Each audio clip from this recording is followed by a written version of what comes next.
The political culture of the Indian National Movement, INM, underwent a profound evolution, moving from an elite, reform-oriented approach to a mass-based, uncompromising struggle for complete independence, fundamentally defined by principles of secularism, democracy, and non-violence. This evolution can be analyzed through its distinct phases of genesis, growth, and trends, largely mirroring the stages of the Indian National Congress, INC, the movement's central political platform. 1. Genesis, 1885 circa 1905, the moderate phase. The political culture in this initial phase was characterized by liberal constitutionalism and a belief in the British sense of justice. Political ideology. Early nationalists, known as moderates, were largely Western-educated elites, lawyers, journalists, teachers, who drew inspiration from liberal and radical thought. Aims. They sought reforms within the existing colonial structure, such as greater Indian representation in the government, better job opportunities in the civil service, and addressing economic exploitation. The goal was not yet complete independence, but self-government, dominion status in the long run. Methods. Political culture. The dominant culture was one of prayers, petitions, and protest. Methods were strictly constitutional and non-confrontational, including sending memoranda, petitions, resolutions, and holding annual sessions to appeal to the British authorities. This approach limited participation to the educated urban upper classes. 2. Growth. Circa 1905, circa 1919, the extremist and revolutionary phase. This period marked a shift toward a more assertive and direct political culture due to the frustration with the slow pace of the moderates' efforts and events like the partition of Bengal.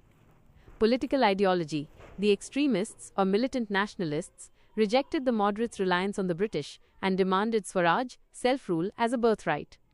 A section of the movement also adopted a revolutionary trend, believing in militant action to overthrow colonial rule. Aim. Swaraj became the immediate goal, often interpreted in a more forceful, uncompromising manner. Methods. Political culture. The culture transitioned to passive resistance and mass mobilization, though still urban-centric. Key methods included the boycott of foreign goods, promotion of Swadeshi, indigenous products, public meetings, and assertive speeches, expanding the movement's social base to include all urban classes.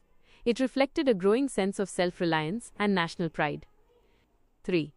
Trend. Circa 1919 to 1947, the Gandhian era and mass movement. The entry of Mahatma Gandhi transformed the movement's political culture, making it a truly mass movement with a unique ethical and ideological foundation. Political ideology. The central pillars became Satyagraha, truth force, Ahimsa, non-violence, secularism, and a commitment to complete independence, Purn Swaraj, declared in 1929.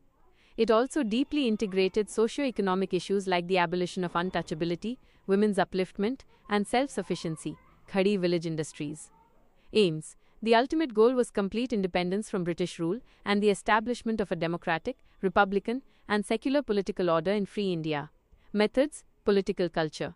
Mass mobilization. The culture shifted from elite to mass-based, encompassing the urban poor and rural peasantry. Non-cooperation, civil disobedience, and the Quit India movement brought millions into the struggle. Ethical dimension. The movement adopted a strong ethical core, where means non-violence were considered as important as the end, independence. Inclusivity. The political culture actively sought to bridge divisions of caste, religion, and region, fostering a sense of unified Indian nationalism. The INC was structurally organized to reach the grassroots level, organizing on linguistic lines for provincial committees, which later influenced the reorganization of states. Negotiation and resistance. The strategy balanced periods of mass resistance, satyagraha, with phases of constructive work and constitutional negotiation with the British, demonstrating a pragmatic yet uncompromising political will.